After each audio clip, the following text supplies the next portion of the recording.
Hey guys, Ramsey here. Welcome to another video. Today we have a review. It's actually a long time coming review. It is a review of a Roja Dove fragrance, and actually this is a Roja that I kind of went out of order in because I reviewed all of the fragrances that kind of feel like flankers of this particular fragrance and waited until the very end to review this one. There is a reason for that. This was a little tough for me to fully wrap my head around, but we'll talk a little bit about it today, and it is going to be the 2011 release of the original Roja Oud, or as Roja writes, Aoud. But we'll get to that later. So I reviewed things like Amber Oud, Musk Oud, Amber Oud, Absolue, Precieux, and all these weird flankers that he's done. I've reviewed a lot of them on the channel. And that's the color of the juice, by the way. You can see I put a pretty good dent in this decant. And people were giving me a little bit of a hard time for not spraying on camera. So let me show you the color of the juice. Look at that. Here, I'll put some on my hand too. That is the color of the juice sprayed. So be very careful with this one. Do not put this on any white fabric or anything like that. It'll sort of settle, and I can kind of rub it in. So but yeah, I'll usually let it settle and then just rub it in a little bit so it doesn't look like you have a stain on your neck or hand or something like that. But so this is the original Oud. This is the one that kind of launched many of the other Roja Ouds, and to be quite frank, this fragrance kind of feels like the chassis that many of those other fragrances were built off of, and not the crazy spin-offs like Taif Oud and Majestic Oud, which I've reviewed all of those on the channel, but I would just say the main Oud line. This is the one that kind of set the precedent. It laid the groundwork for all of those. I think anyone who's ever smelled Amber Oud or Musk Oud, or like I said, any of the Oud Absolute Precieux, it's very hard to not say that they started here in 2011. Many of those others, like Amber Oud and Musk Oud, came out a year or two after this. So let's read the blurb, and then we'll get started on kind of hopping into the details here. So here's what the Roja website has to say.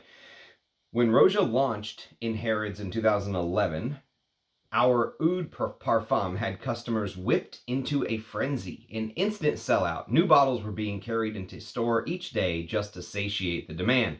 A decade on, this compelling agarwood perfume continues to capture the hearts of oud lovers around the world, based around the classic practice of styling oud wood with the freshness of rose and the smoothness of saffron. This holy trinity of notes form a precious perfume worthy of hype. They are correct about the holy trinity of saffron, rose, and this oud accord. Okay, they're definitely right about that. That is the basis of this fragrance, hands down. So according to the perfumer's insight, Roja says this is the quintessential scent of the Middle East. Roja Parfum's classic oud pays homage to the traditional practices of a culture that holds scent dear to its heart.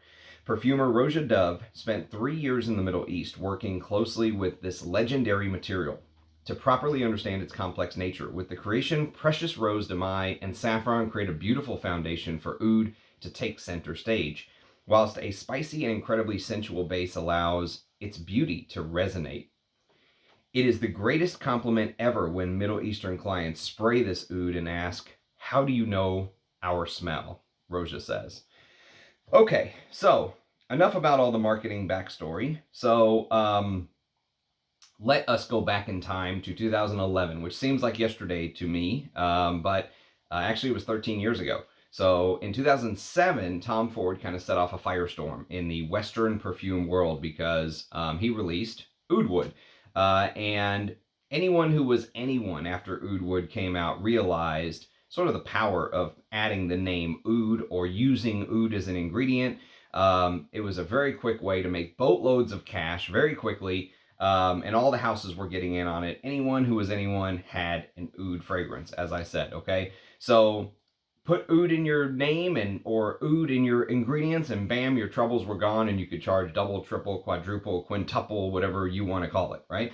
So the oud craze was in full swing when 2011 was in order, and this is Roja's basically first entry into that oud craze.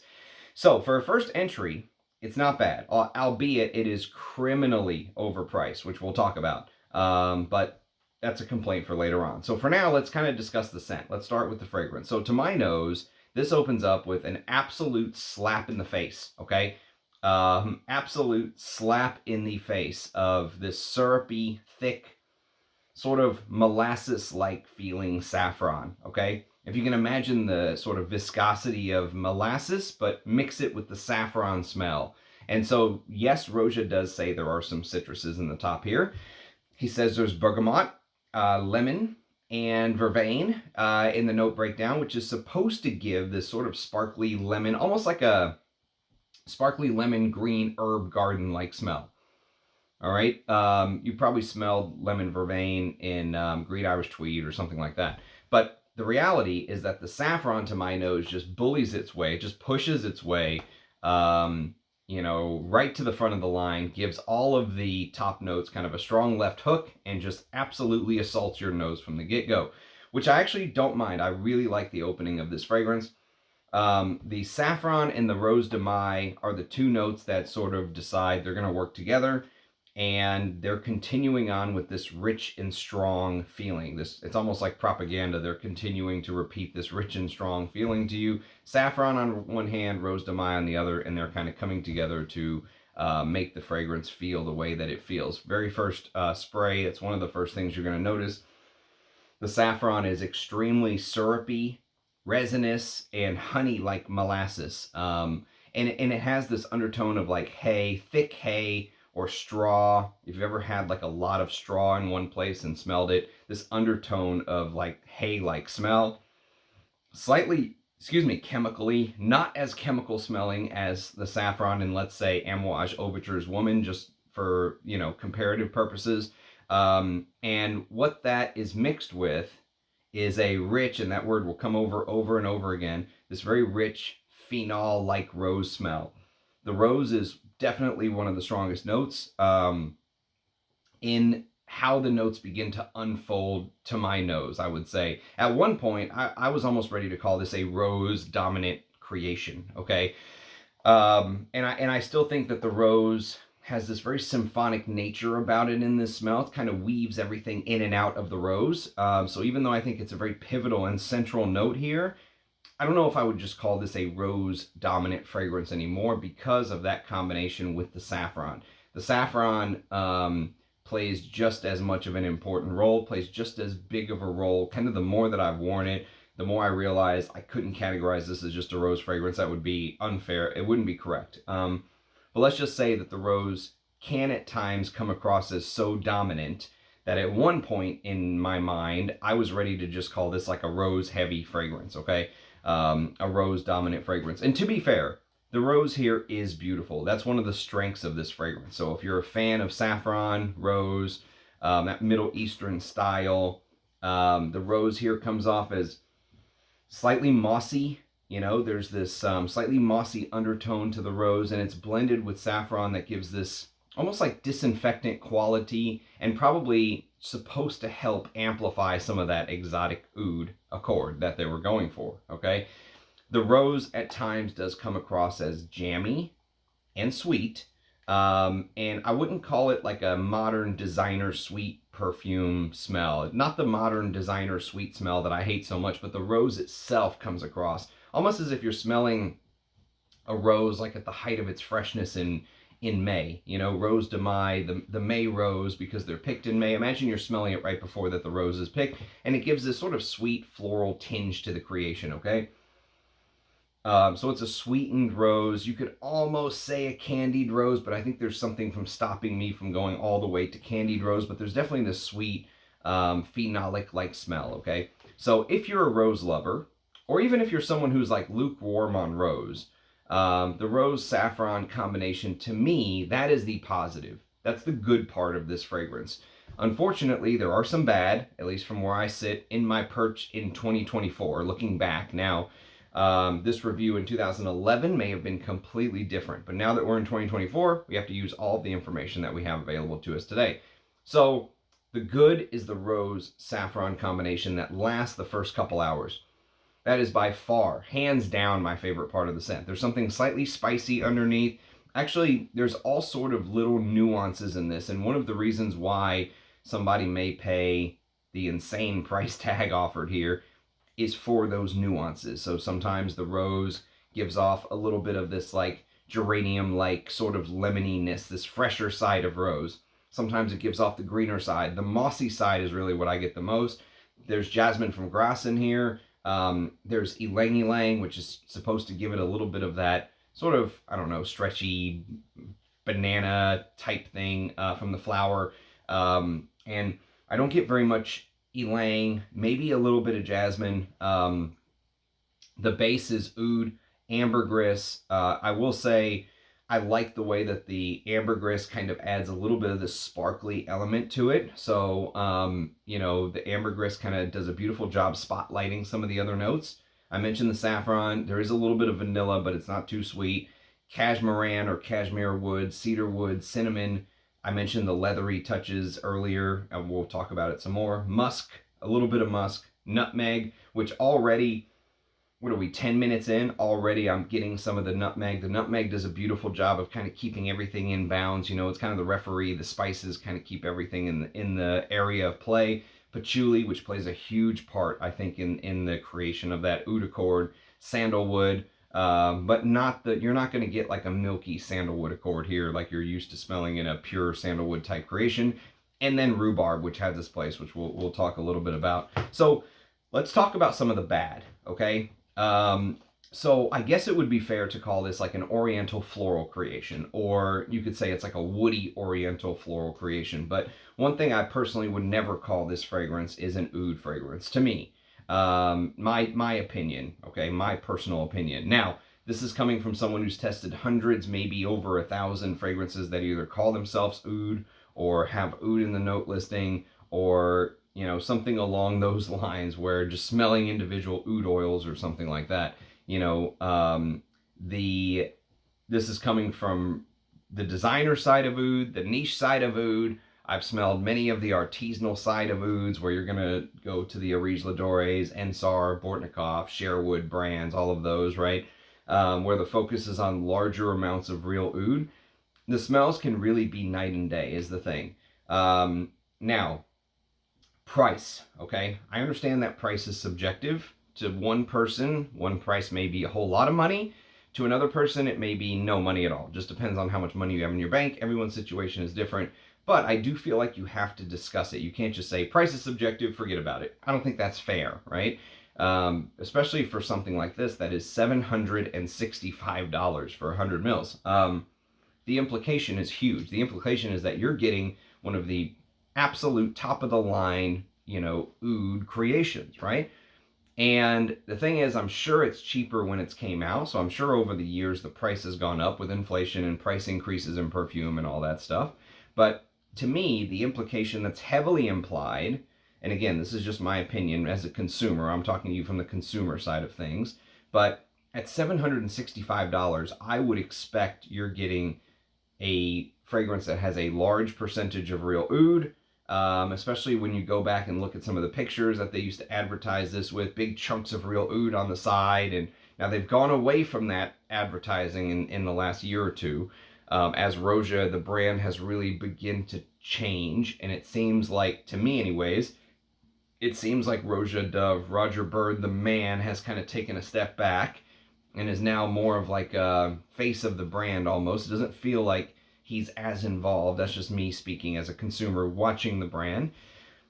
I don't know if this has real oud or not. Okay, I'm not going to play that game. I'm not going to pretend, because I don't know.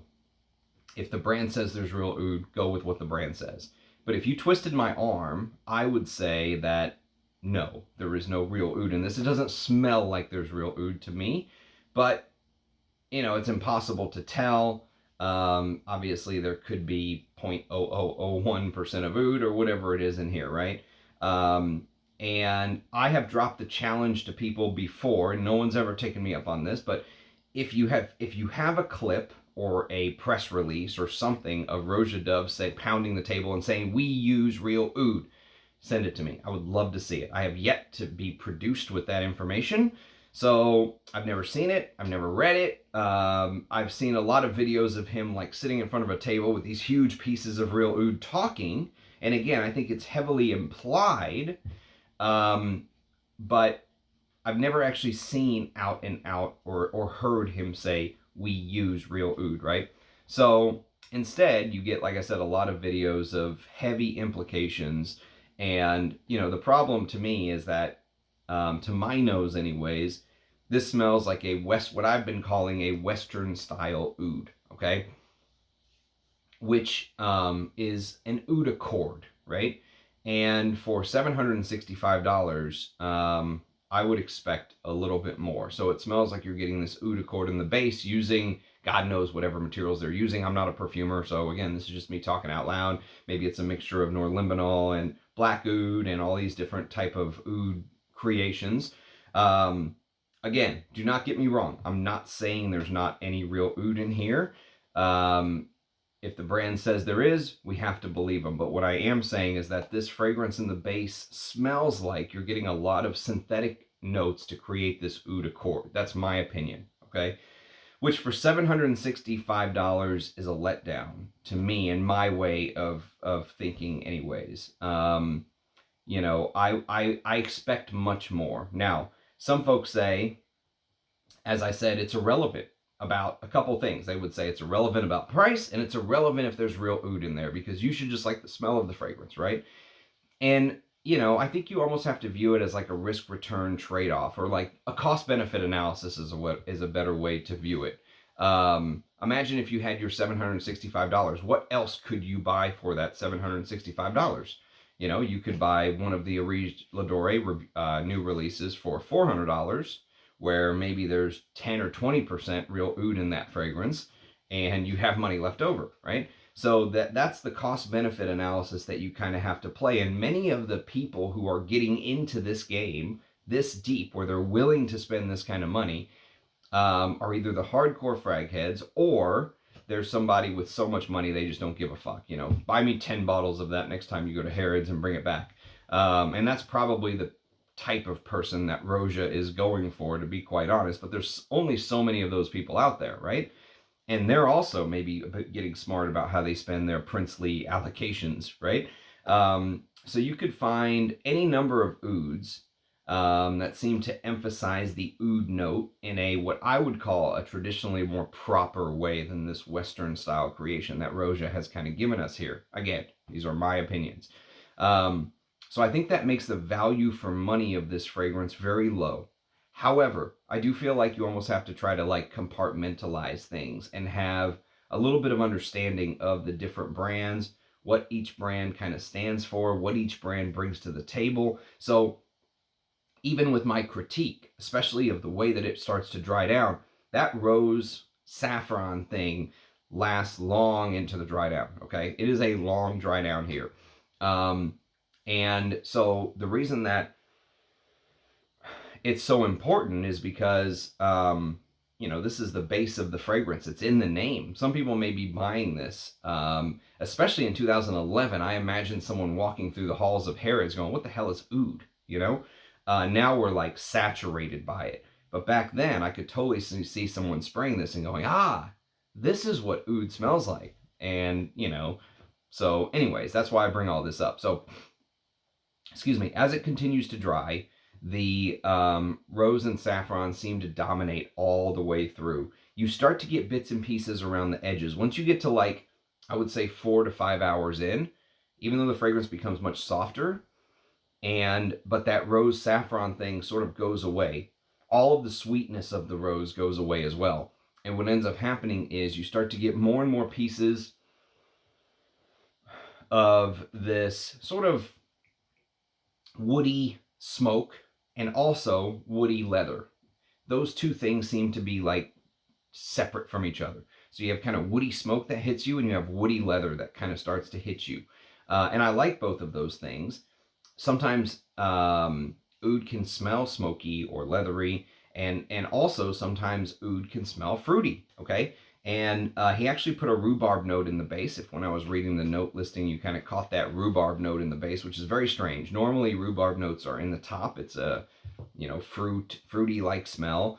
And I think what he ended up doing is much smarter than what people realize, because as that sweeter rose and the more chemically saffron from the spray that I just did, for example, as those fade away 2 and 3 hours in, What you're left with is what feels like the base, right? And oud is usually a heavier ingredient. It usually acts as a base. If you use a lot of oud in a fragrance, you'll smell it hours and hours and hours after many of the top and middle notes have gone away, right?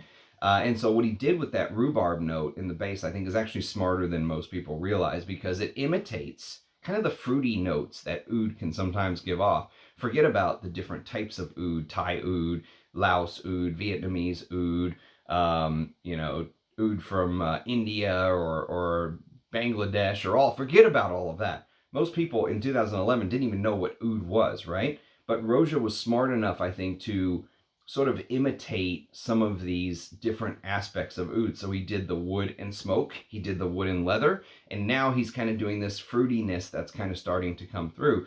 And especially if you've ever smelled Thai oud is usually the one that can come across as being very fruity and almost playful in a manner. And I did a review on Ensar's Oud Yusuf, which had some oud in there that really gave off a lot of these type of aspects that I'm going to talk to you about now. So, for example, you get a bunch of the sort of apricots and honeydew melon and strawberry smells and all this kind of stuff, right? And the fruity notes come directly from the fruity smelling Thai oud.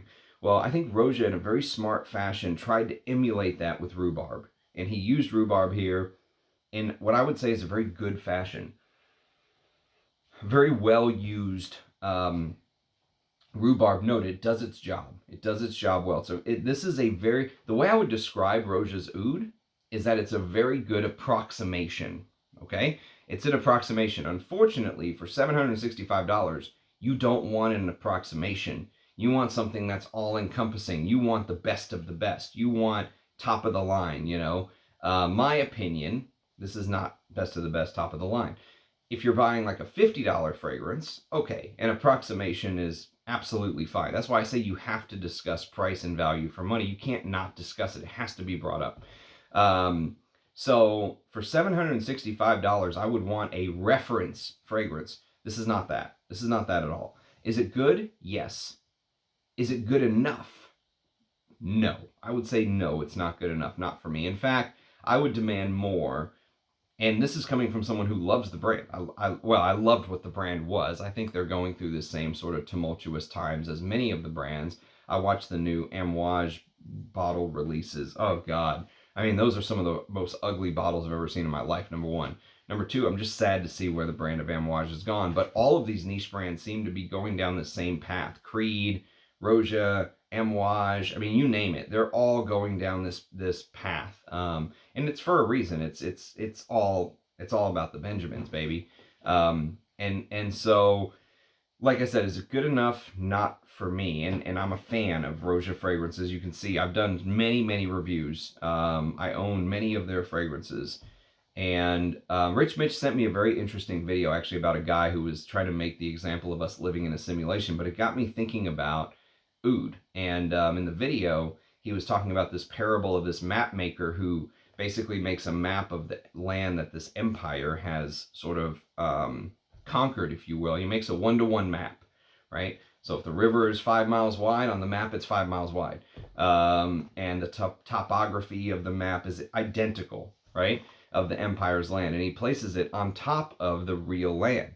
And impossible, I know, but just stay with me for the sake of the parable. So the cartographer decides to make the map better than the actual land itself. So the trees stay greener, the grass stays greener all throughout winter, the flowers smell more vibrant and all that stuff. And most people start actually preferring to live in the improved map. And you can see the comparison to this whole living in a simulation thing. But meanwhile, the real world underneath kind of withers away from disuse and all this stuff. Not many people are interested in using it. And I thought about all these powerful oil houses that have a lot of weight, Givaudan and IFF and all this stuff, Simrise, Maine, Robertet.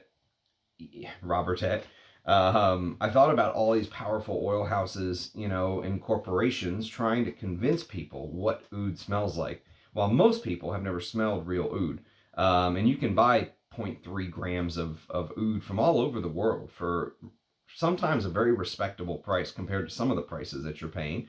And and experience it for yourself. You can see what Vietnamese oud or Laos oud or Thai oud or all this stuff smells. But people would rather live in the world of the map. It's easier. It's already been built. It's colorful. It's all built up. This fragrance has this sort of, I would say, like, the Scented Devil coined a term, which I have to give him credit for. He called it luxury blob. This fragrance has this luxury blob in this Middle Eastern rose saffron oud sort of DNA, okay? So when you smell it, it's like you're living in the map world. Everything is built up. Everything's already vibrant and green and beautiful. But if you smell the actual oud oils, you will instantly tell that this, to me, smells very synthetic. Again, I'm not saying that real oud could not be in here, but I'm saying that it smells very synthetic. And for a fragrance that's selling for $765, you would expect the best of the best of the best, you know? Like, what was that show? Gosh, I trying to think of that movie I saw the other day, Men in Black, where he goes, the best of the best of the best, sir. You would certainly expect this was the best of the best of the best, but it doesn't seem that way to me. I will say, as I mentioned earlier, I like the fragrance overall, even though I don't think it's a good representation of a oud. I like the fragrance. I especially like the first couple hours. It's my favorite. So right now, what I just sprayed, I really enjoy this. I like the way that the rose and saffron all works together. Call it first 3 hours of the fragrance. I really enjoy. Once you get past that, and this is a very long fragrance, the fragrance starts to kind of lose a lot of its amplification. It feels like it gets closer and closer and closer to the skin. This is a, 5.5 hour dry down. And, you know, I'm getting some of the drier cashmere wood and cashmeran. It's not even a real wood, but cashmeran, which can sometimes, I don't know, I feel like sometimes it can come across as having these little laundry detergent musk things underneath. And so the fragrance, while it doesn't fall apart in the base, I do feel like it becomes a little muddled. That's a good word for it. The base feels a little bit muddled.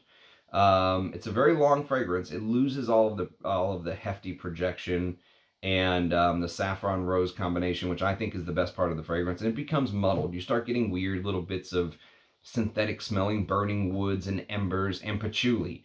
Patchouli, I think, plays a much bigger role in the creation of this oud accord thing than most people realize. I think patchouli, patchoulol, whatever you want to call it, but I just wish it kind of held itself together for longer. So if you're someone who can just buy and reapply and you don't care about spending $765, this is one to sniff. Put this on your to sniff list. I do have an official carded sample here too, by the way. So I have done a comparison, I should say, between both. The official sample from the brand, which is right here, and the sample that my buddy sent me. And so I've tested them. They're identical. I can tell no difference between the two. But yeah, if you're someone who just does not mind spending a lot of money and reapplying, if you really like the top, this is one to get your nose on. Or if you just want to kind of experience what Roja has done with his version of an oud. And then if you've smelled this, amber oud, musk oud, all the oud Precieux versions, you'll find them to be very similar. Anyone who says otherwise is either full of it or, you know, they need to resmell those, because this is clearly the chassis that many of those were built on, and Roja has done that before, you know. So I am sad that this is finally coming to an end. I've had this sample for, I don't know, 5 years now, I would guess, somewhere around 5 years. And I've been waiting and waiting and waiting to do this review. So I'll try to keep this under 30 minutes. So I'll wrap up, say thanks for watching. If you have any experience with Roja's oud from 2011, let me know what your thoughts are. As always, it's a pleasure and an honor to do these videos for you guys. Thanks so much for watching. Cheers. Catch you next time. Bye-bye.